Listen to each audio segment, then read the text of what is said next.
Hey everyone, I'm excited to introduce my next guest on the Davidson Hang podcast. This is actually episode 148 with Howie Zuo, right? Yep. Yeah, and I'm so grateful for Ray for introducing us. Rochelle's an awesome human being, and she's just super kind and always connecting me with interesting folks. So thanks for introducing us. Yeah, I'm super stoked to be here. Again, appreciate the connection to you, and of course, a little bit of small world syndrome. I'm originally from New Jersey. You Oh you yeah. know some of the people that I knew growing up, so it's like, it's awesome to build these connections later in life that you didn't know would ever happen. Yeah, thank you. And you also have an emotional intelligence coaching practice called Thriving Turtle, where you support Asian Americans in a lot of the emotional intelligence around identity. And yeah, just excited to have you on the podcast. Yeah, thank you. Cool. So, how'd you come up with the name Turtle? So funny enough, it was one of those kind of like I'm sitting there on a couch, just like this is the should be the easiest or hardest thing that I'm ever doing. And I actually have this little house plant, and it says Thrive, just big letters on it. And I was staring at it, and I said, that's a good start. And I felt like, nah, that's a little too easy. How do I expand that a little bit? And I thought about actually a recent trip of mine, going to the Turtle Conservatory out here in Ojai, California. And I've actually always liked turtles. I had a pet turtle growing up as a kid. So I was like, why not? To Mhm. emphasize, hey, your journey might be slow. You might be crawling or hiding in your shell sometimes, but hey, we're here to thrive. Mm. Yeah, I feel like Asians and turtles is a good analogy. I feel like sometimes we go in the shell because we retreat because there's that fear of looking bad in the saving face, and it's Yeah. best if we retreat. And then I think there's maybe that longevity piece that we always wish upon each other during Lunar New Year's and things like that. And yeah, I feel like the turtle is a good analogy for our people. Yeah, thank you. And I've been just enjoying both parts of it. Exactly, you mentioned being able to connect to my personal Chinese, but overall Asian heritage, but also emphasizing the thrive part too. Part of my business recognizes that how many of us individuals, or maybe your parents, or even your grandparents, came from a place where they were trying to survive. And the tagline on my site is transforming from a survive mindset into a thriving mindset, because what served you or your family back then, it's amazing. It's awesome. I'm never going to discredit that. It's more about like, what can we do now to take the next step, go to the next level, sort of thing. Hmm.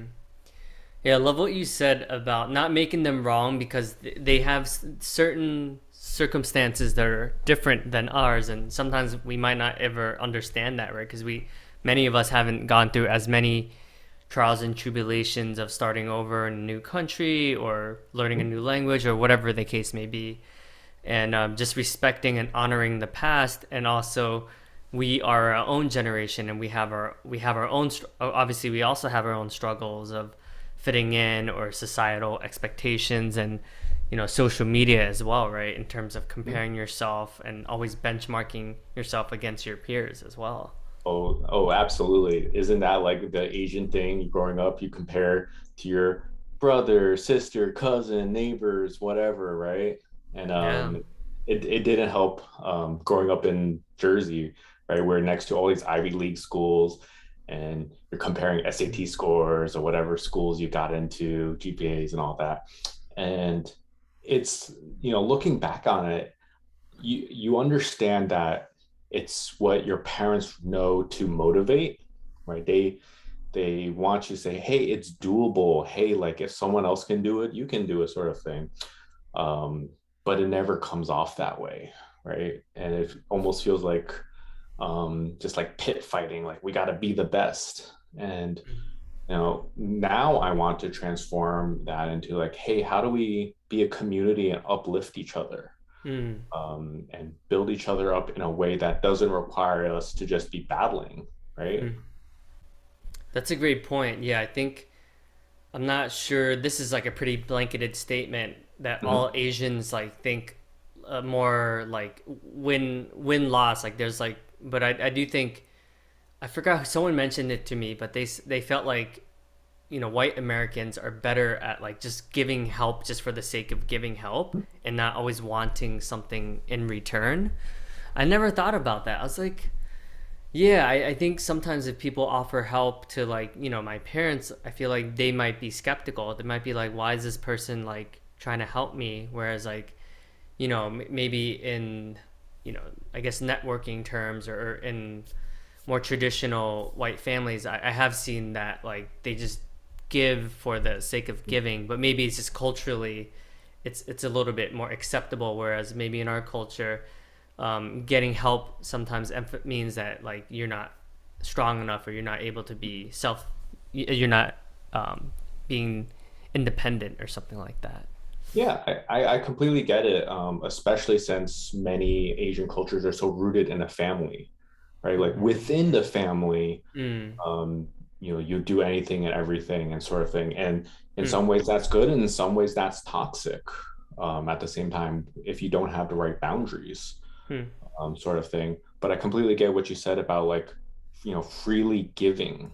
And you I think about it in terms of like, oh, as our parents get older, right, the generalized expectation is, oh, your family members take care of you.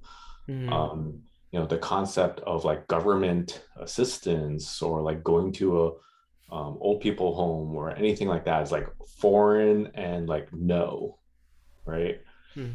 The concept of like volunteering is like a huge struggle. And Yeah.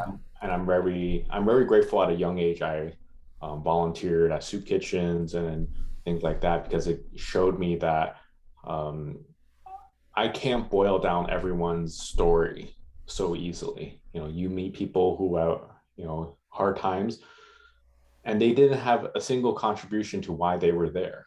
They get sick, a car accident, whatever, like, right? And I want to be a part of a community. I want to build a community where we support these people and that we give people value not by what they can produce or what they can bring to the table, but just because they exist. Mm. It's an interesting concept, right? Because Asian West Eastern culture is more collective, like Mhm. about the collective. So in a way, you would think it would be, and then American culture is more celebrates the individual, right? So you would think that there'd be less nonprofit work and stuff like that. Mhm. But it's weird, right? Like I don't know that many American families that don't contribute to some nonprofit or don't volunteer, right? It's actually very common. So it's just kind of mind blowing to me to think, because I know in Vietnam I volunteer for the Orphans Future Alliance, and I Mhm. know finding volunteers in Vietnam is very difficult. Where it's just it's not part of the culture as much. Where Mhm. over here, when I worked at LinkedIn, and it was normal to volunteer like 80 hours at least, and it's just interesting to see how different it is in certain countries. Yeah, I absolutely agree with you on the cultural level. Like at my last corporate job, they were like, you have 2 days to go like volunteer. We don't care. If you want to volunteer for like your kid's sports team, you can like apply for like $200 to go towards like their uniforms or equipment or something. And that was such a strange feeling to me, right? Um, because it was like, wait, how does, is this a PR angle? A Probably a little bit, right? little bit, yeah. I'm not going to, be too naive about it, but the fact that Right. it's being done at all says a lot about where the priorities are. And Right. and when I was working at a Japanese company, it was like 100% work. There was not a single thing related to not work. Um, in your day to day anything. Yeah, it's interesting you mentioned that because I work for a couple European companies. Like this is my second European company that I work for, and Mhm. it's very much that you you don't work more than 40 hours a week. Like it's unless you're like, a founder or you're like Mhm. at the C-suite level and VP and above, but they don't expect you to work more than 40 hours a week. And I'm sure in Japanese companies Mhm. or Korean companies, that's it's the Mhm. opposite, right? If you work 40 hours a week, you're fired pretty much. Yeah. Yeah. And I love that intersection because I think that's what we get to live every day as a luxury here in the US at least, where my cultural background is a little bit of A and a little bit of B, and I can incorporate different meanings of success. Just like you said, European companies. I had European coworkers who like take the entire month of August off, right? Yeah, yeah, As a thing, literally, yeah. and you read their away messages, and I'm like, I I hate you so much. Not in the like I hate them way, but it's like that's just their default setting. Mm-hmm. And it's meaningful because what do they do? To spend it on themselves, vacation, go out travel with the kids. Like, for such a family oriented culture, we don't spend a lot of time with our family. And I don't say that in a um, kind of derogatory way. It's we had, often a whole generations like we moved to America and we had no opportunity to do that. And so at some point, transitioning into that thrive mindset, I hope we can refocus and spend more time with our families, with our loved ones, with our kids, and get those definitions of success that we can't count. We can't count houses. We can count houses or money, but how much time you spend with your loved ones, you can't measure that in anything meaningful to me, anyways. Hmm. Yeah, you mentioned surviving versus thriving. It's tough, right? Because my parents grew up, escaping the war in Vietnam, and when they came here, with a few dollars in their pocket, it's hard to get them to think otherwise, right? It's like everything's about money. Everything's about like, hey, like, can you pay the bills? Like, let's buy a Mm-hmm. house. Like, and of course, all that is important.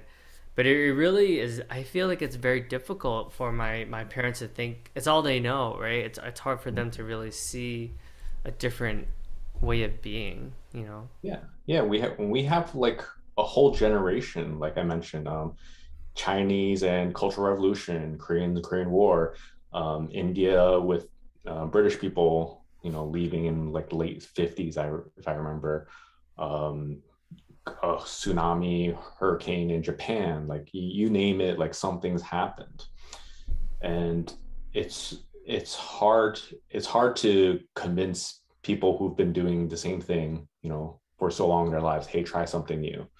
I mean, we work in, jobs is like, hey, let's try something new. It's like, no, we've done this same way for 20 years. That was, my biggest gear grinder in manufacturing, right? Like we've been Mm. doing it this way for 20 years. And I'm like, okay, we've done a lot of things for 20 years ago. And now we have electric cars, we got phones in our pockets, like the world's changing, and I want to empower old and young to like take it on with a challenge of like, ooh, this will be cool, and not oh no, I feel like I'm going to be obsolete or I'm falling behind or I'm going to be discarded because I'm not useful. That's what's going on in our community right now. Hmm. I'm curious, like, what caused you to seek higher, like, different, because it seems like you just have a lot of curiosity and different levels of consciousness and just finding different modalities and in general, like, why do you think someone like a person like yourself is so curious about like different ways of living and stuff like that? Mhm. I think it's a great question, and I think it can be answered in multiple parts. One is uh, I started traveling when I was young. I traveled by myself since like I could legally get a passport, and I go to live in hostels and eat like terrible food that I could barely afford. Studied abroad, all that, right? And what what that gave me insight into is the fact that people can live a different life than me, and they can be happy, Mm. right? And I during those times, I didn't quite process what it meant. I just kind of just got the surface level of what it meant. That they're happy, they're having fun, they have joy in your life.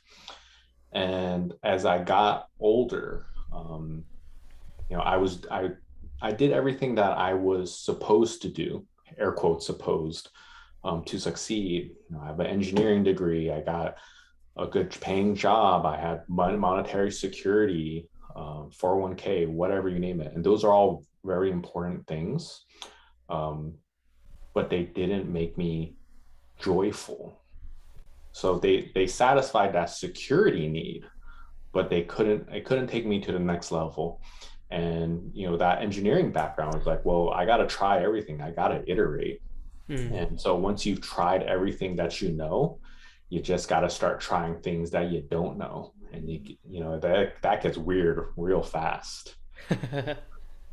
Um, and I recognize that I'm a outlier in that. So many of my clients struggle with, prospect of failure, prospect of sunk cost fallacy, letting go of everything they've worked so hard for already. Their parents worked so hard, disappointing themselves, their loved ones. And what I found is letting go of that might be the last thing you need to do before you can really dive into that deep success, right? Um, and self-soothing those anxieties and insecurities.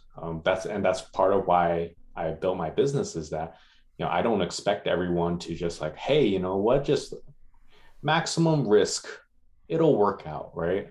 Like that's a scary prospect. So my business is like, hey, I'm gonna handhold you. I'm gonna cheerlead you on. If I'm the only person in your life who's there for you like that, great. Because I didn't have that when I was, going through my 20s. I was flailing around in the dark in a lot of ways. But I feel like if you didn't have failed through going through the dark, do you think you would have had, like you're clearly a lot more wise and you've experienced and gone through a lot of trials and tribulations. I feel like wouldn't you necessarily be doing others a disservice by not allowing them to have to go through all that pain and failure? Yeah, and that's that just feels like you got to learn the hard way sort of thing. And don't get me wrong, there are certain lessons that you got to learn the hard way. And that's the challenge I hold to myself is, can I teach the lesson without the pain that associates with it? My easy example is, so many Asians, or across the board, kids were you beaten as kids, right? You screw up, you're beaten. Yeah. And you use the carrot or the stick. Well, there was a lot of stick involved in your motivation, to grow. And so that in short term, or in bursts, or in some settings, that works, right? Mm. Fear is a powerful motivation tool. Pain is a powerful motivation tool. It is not a healthy motivation tool, right? Because now you've taught a whole generation or individuals like, I'm afraid of sticks, I'm afraid of punishment, I'm afraid of failing. Mm. And what is growth? A bunch of failures till you take that data, take that experience, you incorporate that into your next iteration, prototype 2.0, 3.0, and you keep going till it works, right? But this paralysis by fear holds so many back. Mm. And I would love to hear, is that relatable to you? What was your story? Yeah, I mean, obviously, it sucks to get beaten, right? Like, Mhm. that's never good. And, like, yeah, you said, like, a lot of my Asian friends and minority friends have, similar, where Mhm. every time that we did something bad, we would be deathly afraid of getting beaten, So I definitely think just reflecting back on that, like, it is traumatic, Like, yeah, like it affects you even now. Like I'm a 34-year-old, right, and I still get Mhm. affected by stuff that happened when I was 9.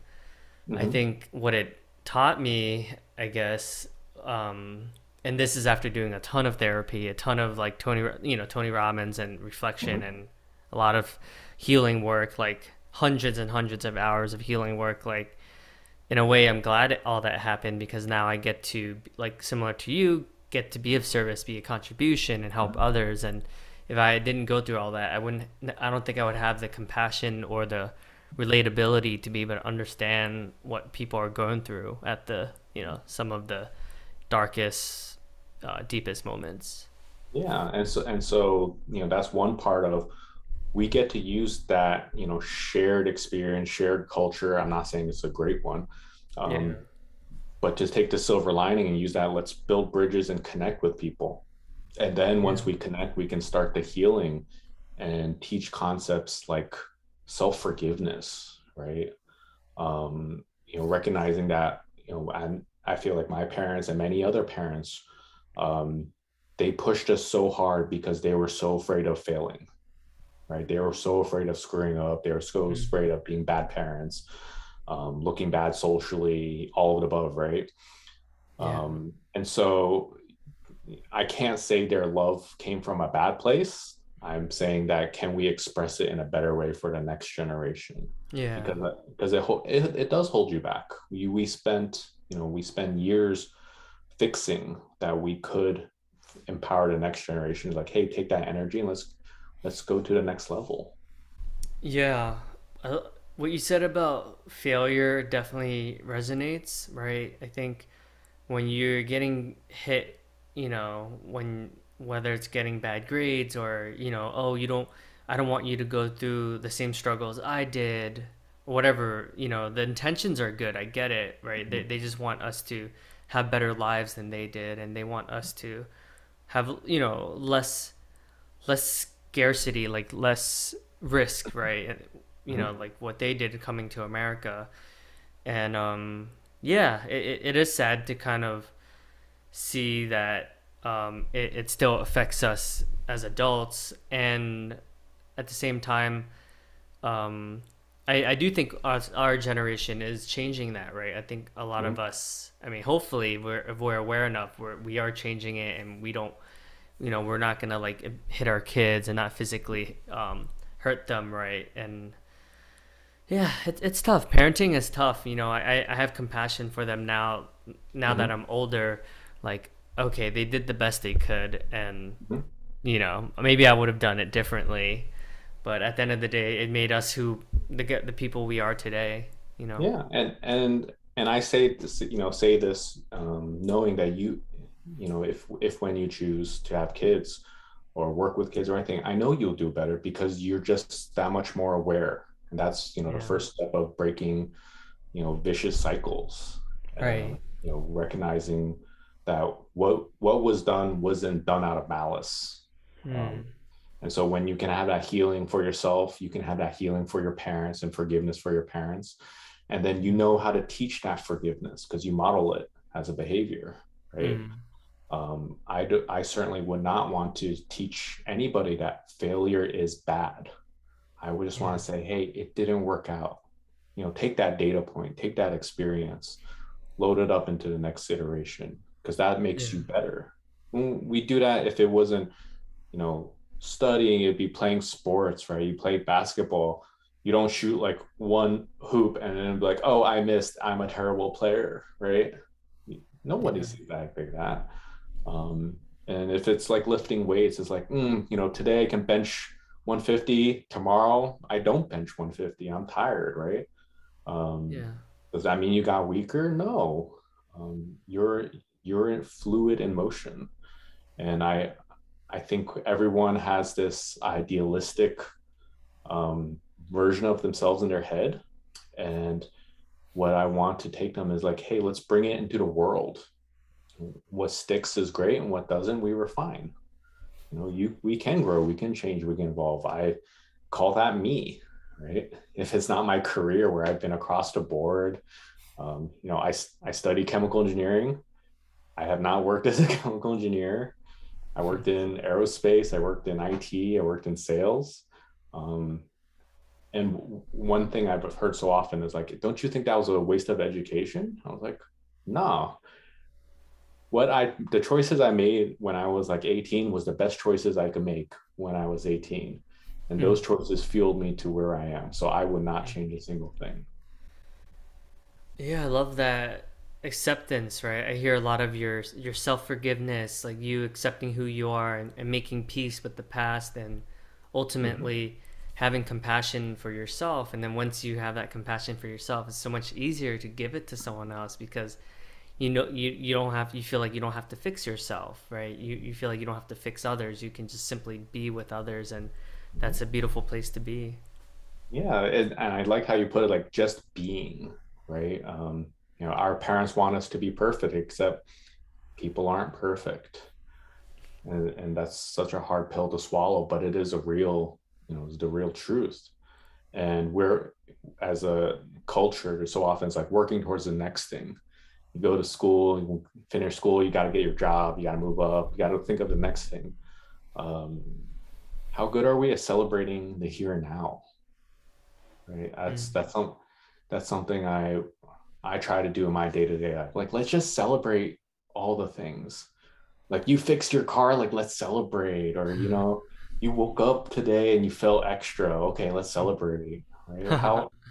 Why not? Why are we gatekeeping joy from ourselves? Mm. Yeah, I think there is this old school I don't know if it's like humility is, they say a lot of Asians, their value is humility, right? But when we take it too far where we can never celebrate any of our success, that's not healthy either, right? So it's like knowing, it's like having healthy balance, I think. Yeah. And it's funny enough, that made me think of this Buddhist retreat I went to. And I was like, hey, opportunity to learn how to calm my mind, learn some inner peace and all that good stuff. And I'm learning from like the pamphlets and they're speaking, and like the first thing they say is, Buddhist is not a religion. It's sort of a way of life, and it's supposed to make your life better. The second it doesn't, you should discard it. And I Hmm. was like, wow, that's weird, right? Because I've learned a bit about Christianity, Islam, Judaism, right? And their first line is not like, "Hey, if this isn't working, just buy," right? Right. And Asians Buddhism is rooted in Asian culture, right? Hmm. Yeah, it's funny you mentioned Buddhism. So that was something I resisted a lot as a child because my mom is Buddhist, and in America, I feel like you don't see a lot of that. So Mm-hmm. I always like resisted it. I'm like, oh, my mom's doing like the weird stuff that she does. And then the Mm-hmm. older I get, the more I gravitate towards Buddhism because I love, like you said, like just mindfulness and just enjoying the moment and just all the elements of like just being present. And it's just funny because I think what we tend to resist tends to always come back. And Mm-hmm. yeah, it's like I appreciate, I love reading like Dalai Lama Mm-hmm. and Thich Nhat Hanh and all that stuff. It's beautiful. Yeah, and I feel like more than ever, it's applicable in our modern age, where like we got attention spans of goldfish with TikTok and IG, and doom scrolling your news and whatever. And Hmm. that same retreat, like the first exercise we did was like, hey guys, we're just gonna walk a quarter mile through the forest. Uh, by the way, we're gonna go as slow as possible. Like the Hmm. slower, the better. And I think it took us a half hour to walk a quarter mile. And and the whole point of it was just like, hey, they're like, hey, notice nature, like notice that leaf, Hmm. notice that bird sitting there. Hey, like check out how the wind feels on your body, like all these sensations, through not only your eyes, your nose, your ears, your skin, like how disconnected we've been just because we need this constant inflow of data. Hmm.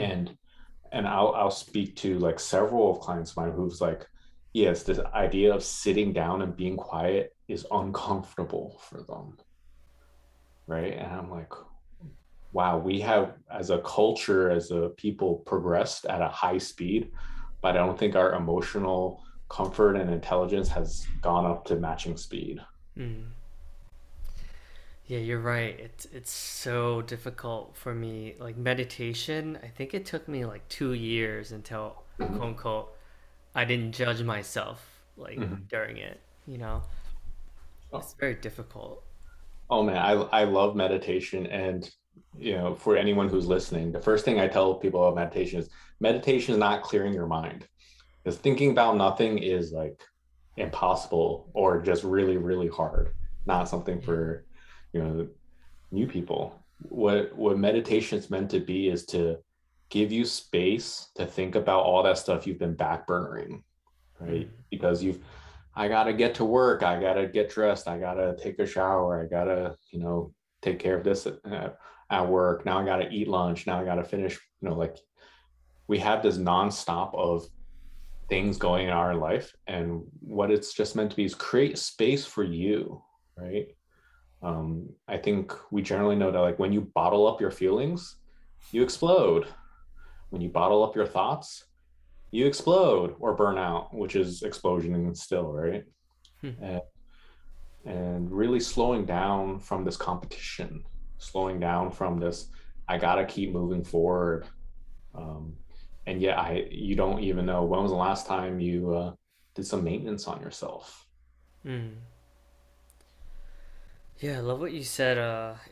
I mean, especially bottling up your feelings. I've been very guilty of it, where trying to keep my cool all the time, trying to stay calm, cool, collected, and then and then, and then 1 month, like once every month, I like blow up, and I'm like, "You suck, the world sucks," blah blah blah, and I was like, "Where did that come from?" And then someone gets to be the poor, beneficiary of just my random outburst, right? But it's like it's not fair, you know. Um, yeah, I think meditation we would were probably help. and we were taught that, right? As men, as Asian men, as American men, take your pick. Like, you got to be strong, cool, stoic. This is how you be valuable to society. This is how you get the girls, Hmm. whatever, right? And it's when you blow up, the most common person that men blow up to is their significant other. Yep. All right. And that's so not nice to them because, first of all, they didn't sign up for that. And they're not a therapist. They're not like, oh, I'm here at your convenience. I'm here with an unbiased view, right? Um, and second of all, we have resources. That's why we have therapists, we have coaches, we have, circles of friends who support us. We have family, right? Trying to bottle or just limit it up, you're just not being honest with yourself. And I love how you said, when you explode, uh, it's not wrong to have like bad feelings, quote unquote, right? Sometimes you can be like, my commute was bullshit. My boss has been a jerk to me. Right. Uh, you know, I didn't perform as well as I hoped to do, and man, I'm being a little hard on myself. Like those are human, emotions, human feelings. So I'm not going to be like, hey, don't have those. What I'm saying is like feel them and give them their appropriate value and place, right? Hmm. Don't blow up on random people. Don't blow up on your significant other. Um, Work with resources. Ask for consent, right? Hmm. I'm a huge proponent of just like building the relationship with even your close friends, right? Your buddies. It's like, hey, I've been having a hard time. Can I just like I just want to vent, right? I don't want to fix. The most guy thing to do is try to fix, right? Very true. And the thing we're not looking for is fix. We're looking for validation. Am I crazy? Does this happen to other people? Or am I just really alone? Hmm. That's where the value is. And for some reason, we as a culture haven't taught men that. Yeah, so true. I love what you said about guys' tendencies to fix things. Probably it probably I'm an comes. engineer, bro. Like, I've been guilty of it, right? Like so many Mhm. different. I can probably can't even count how many times my wife talks about something, and then my natural tendency is like, well, have you tried doing this? Have you applied to Mhm. another job? Like, blah blah blah. And our intention is like, hey, we want them to not be with the pain or whatever it is, like Yeah. these quote unquote negative emotions. But really, all she wants is just to hear, like, us validate her, and so Mhm. she feels like that she's not going crazy, you know. Mhm. And that's the hardest thing. I think it took me the longest time to realize is I was always suspicious of people, because I grew up in a culture and environment where like everything had an agenda, Mm. everything was transactional, and I felt very alone. That that loneliness of not the fact that I'm an introvert, grew up awkward, engineer, none of that, but the feeling of like I don't feel validated. Do other people go through this? And one distinct memory I have is when a friend of mine, when I was in elementary school, he was like, "Oh, we're going on vacation." Like he was so happy, like like beaming, puking rainbows, happy. And I distinctly remember like, is it possible to be that happy?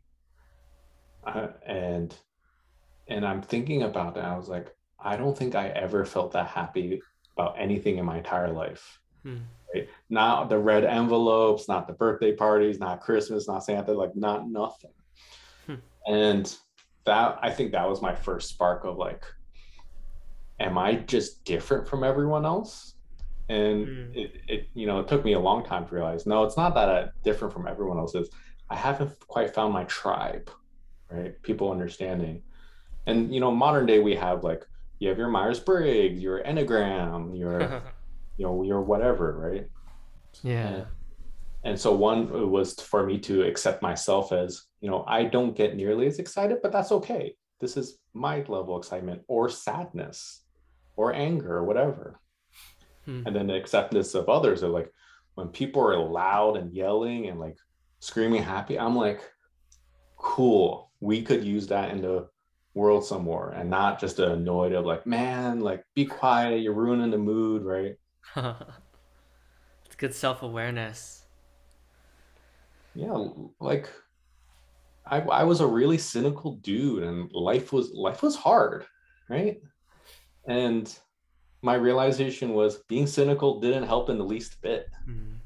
Um, and being an optimist while people are like, well, you're naive, well, you're probably going to fail, on a statistical, level, yeah, sure, probably, right? Things don't work out as often as I hope they would. But that's not why I keep going. That's not why I keep hoping. That's not why I keep believing in people like me, you, my loved ones, right? That's not why we do that. We do it because um, we choose to believe. And that's actually part of my foundation of faith, like not in the Jesus, Allah, Buddha sort of faith, but like the connections between people in a spiritual level. Like I don't think we talk about that at all with your peers, right? Mm. Maybe with like a couple people that you confide to, but we don't talk about that. I would love to talk about that more Hmm. in my peer circles. Yeah. I love how you've done so much work on yourself and just that discovery and just that constant, like, where can I be responsible for my life? Like, where can I intentionally choose where my life goes instead of like doing what others want me to do or what Mm-hmm. society wants me to do. Yeah, this conversation has been really enlightening. And where can people find you if they want to reach out, perhaps learn more about your practice? Yeah, my website is thrivingturtle.com. I have a Facebook page and Instagram page. They're still being built right now, so appreciate your graciousness and understanding. You can find me, just reach out to me, and I invite people to take that leap of faith, because that's what the best things are made of. Like when when we exceed our own imaginations, we exceed society's imaginations. Mm. We can have better stuff. I've never been successfully sold of why we can't have it all. Love it. Thanks, Howie. Definitely food for thought. A lot to think about, a lot to reflect on our lives, and intentionally choose how we show up and how we perceive life happening to us versus for us. All good stuff, man. I'm glad to have you on the podcast, and I'm sure there'll be many more in the future. Yeah, I appreciate you. I'm thankful for you to give me an opportunity to, bounce ideas and talk and make these kind of conversations mainstream. Thank you. Appreciate it.